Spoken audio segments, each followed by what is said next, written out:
ता छाड़िकी से माने गद्य साहित्य रे कविता भितर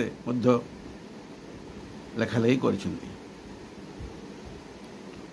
तांकर सारिया सृष्टि थिला अनवद्य, कारण केबे केही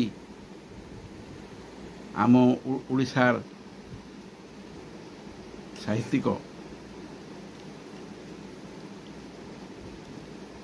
केबे तांकर लेखनी मूल स्त्री लोक विषय बा नारी विषय आलोचना करनथिले। फकीर मोहन तांकर लक्ष्मा प्रायश्चित रे नारी जीवन प्रति बहुत कथा लिखिछन्ति।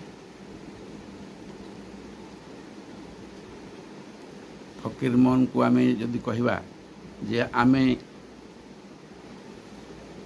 से होचन्ति दिगरस्टा उड़िया साहित्यर अत्युक्त होब नाही।